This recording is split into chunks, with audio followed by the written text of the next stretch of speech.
her best friend's birthday, she announced, "Dating down really puts life in perspective. Now I know what I don't want." Everyone laughed. I quietly got up, left $50 on the table and drove home. She spent the night texting apologies. I spent it blocking numbers. Hey viewers, huge thanks to everyone who's already subscribed. We're getting super close to 10,000. If you haven't yet, hit that subscribe button and help us reach that milestone. I'm 34M and work as an electrician. Good steady job, own my house, trucks paid off. Nothing fancy, but I'm comfortable. Been dating Vanessa, 30F, for about 10 months. She has some finance job downtown, makes good money, definitely more polished than me, but I thought we balanced each other out. Vanessa's friend group is what you'd expect. Young professionals, trendy restaurants, weekend wine tastings, that whole scene.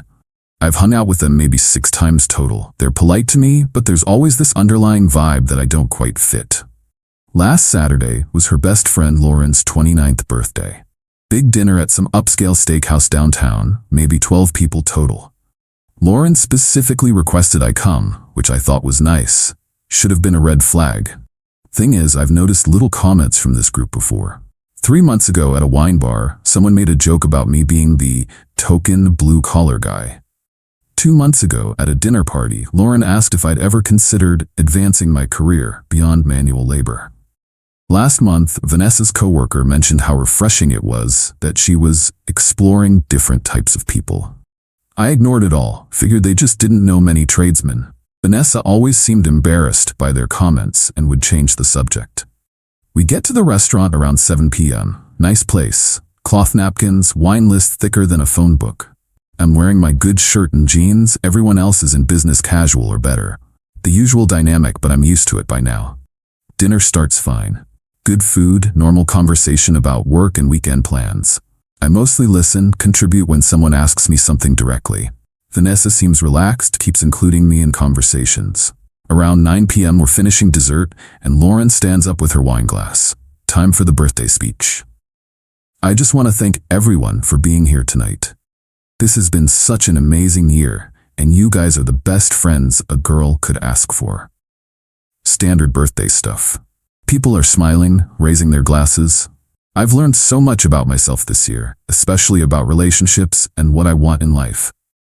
She's looking around the table, making eye contact with everyone. Vanessa, you've taught me something really important this year. Watching you has been so educational. Vanessa looks confused but pleased. What do you mean? Well, your whole dating down experiment. It's been fascinating to watch from the outside. The table goes dead quiet. I feel my stomach drop, but I keep my expression neutral. I mean, dating someone so different from your usual type, someone who doesn't match your education level or lifestyle, it really puts life in perspective, doesn't it? Vanessa's face is turning red. Lauren. No, I'm serious. It's brilliant, actually. Now you know exactly what you don't want in a partner. The whole experience has been like a cautionary tale for the rest of us. Half the table looks uncomfortable, the other half is nodding along. Some guy named Brad actually smirks. That's harsh, but probably true. Another woman adds, it does make you appreciate compatibility more.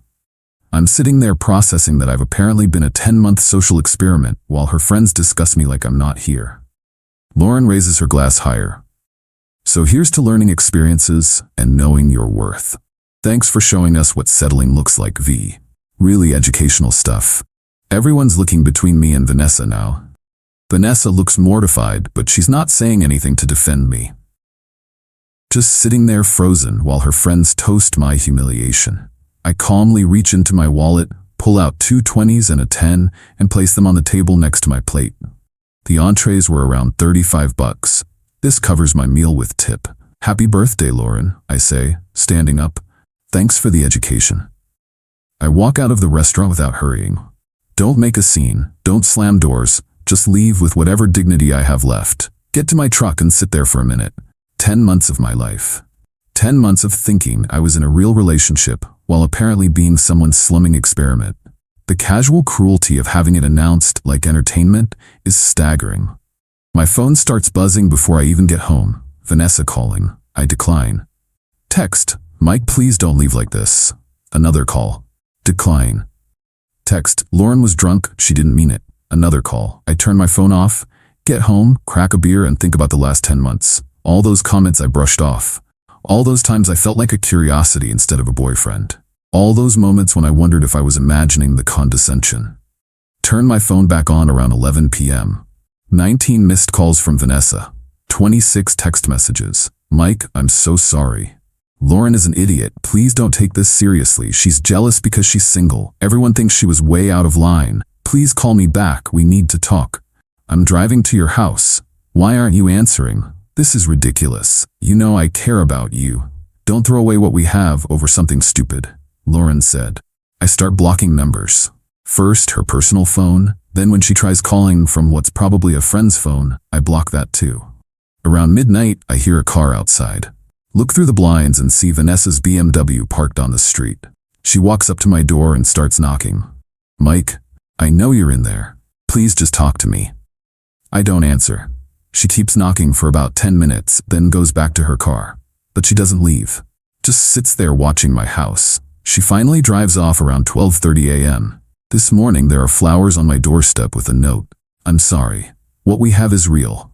Please don't let Lauren ruin this. V. Threw the flowers in the trash with the note. Here's the thing.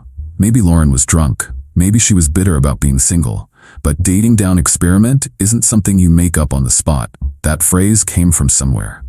That was language they'd used before. And Vanessa's reaction told me everything. No immediate defense of me, no shutting Lauren down, just embarrassment that her friends said the quiet part out loud. I've been someone's social science project for 10 months. Someone's way of figuring out what she really wants. The charity case that made her appreciate her own standards. Not interested in being anyone's learning experience while they figure out their preferences. She got her education. Now she can find someone who matches her requirements from day one. Update 1, 48 hours later. Well, this has been an interesting couple of days. Thanks for all the comments and support. Good to know most people think being publicly called a dating experiment deserves an immediate exit. So yesterday, Vanessa escalated her damage control campaign. She showed up at my job site around lunchtime. I'm working on electrical for a new office building downtown. We were on break when my supervisor Frank comes over. Mike, there's a woman outside asking for you. Says it's urgent. I look toward the street and see Vanessa standing by the sidewalk in her work clothes. She's smart enough to stay outside the construction zone, but she's clearly waiting for me. Tell her I'm busy. She says she'll wait until your break is over. Then she's going to be waiting a while. But having my personal drama visible to my crew isn't professional. I walk over to the fence separating the site from the sidewalk. Vanessa, you can't be here. Mike, please, 5 minutes. There's nothing to discuss. Yes, there is. What Lauren said was completely wrong and I told her so. When? Because you didn't say anything at the restaurant. I was in shock. I couldn't believe she said something so horrible. Horrible but accurate, apparently. That's not true. Mike, you know how I feel about you. I know how your friends feel about me, and I know you didn't correct them. My crew is trying not to stare, but this is getting awkward. Please just meet me for coffee after work so we can talk properly. No, then dinner tomorrow, or this weekend, anything. Vanessa, I'm not interested in being your social experiment anymore. That's not what this was. Really? Because Lauren seemed pretty confident about the whole dating down thing. Lauren doesn't understand our relationship. She understood it well enough to give a toast about it. Vanessa looks around and realizes people are watching. I'm not giving up on us, Mike. There is no us. There's just you figuring out what you don't want. I walk back to the job site and she eventually leaves. That evening brought a new approach. Vanessa had her sister Kim call me. We'd met a couple times at family gatherings, always seemed reasonable. Mike, I heard what happened at Lauren's birthday. Word travels fast. Vanessa told me what Lauren said. I wanted you to know that was completely out of line. I appreciate that, Kim. She's been crying for 2 days. I've never seen her this upset. I'm sorry she's upset, but this isn't something I can fix. Mike, I know my sister. She genuinely cares about you. Your sister's friend called me a dating experiment and she sat there silent. She was probably in shock. She was probably embarrassed that someone said what she'd been thinking. Long pause. You really think that's how she sees you? Kim, your sister makes good money and has a graduate degree. I'm a high school graduate who works with my hands. Her friends talk about wine regions while I drink beer from the bottle. The writing was on the wall. That stuff doesn't matter if you care about someone. It mattered to Lauren, and judging by the reactions at that table, it matters to the rest of her friends too. So that's it? You're not even going to give her a chance to explain? She had her chance to explain on Saturday night. When Lauren was talking, that was her moment to shut it down. She chose silence. Kim tried convincing me for another few minutes, but I wasn't interested. Today brought Vanessa's most desperate move. Around 2 p.m. I get a call from my mom. "Mike, I just got the strangest call." "From who?" "Some girl named Vanessa. Says she's your girlfriend and you two had a fight." "Ex-girlfriend? What did she want?" "She wanted to know if I could talk to you about giving her another chance. Said there was a misunderstanding." "What did you tell her?"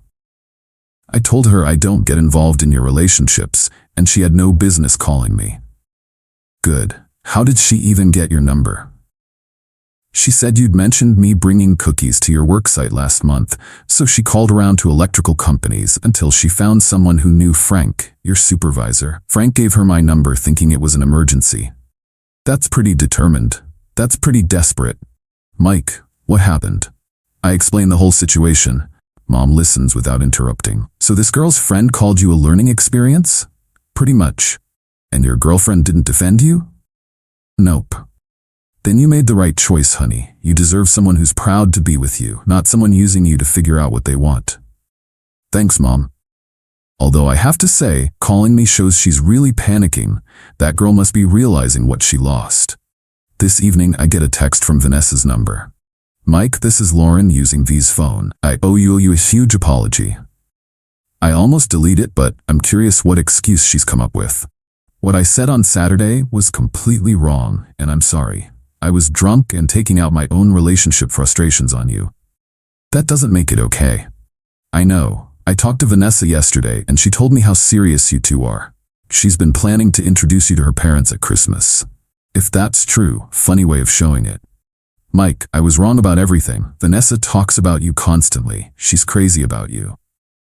"Then why didn't she defend me?" "Because she was shocked. We all were. Nobody expected me to say something that cruel." "But you did say it." "Yeah, I did, and I've been regretting it ever since." I think about this for a while before responding.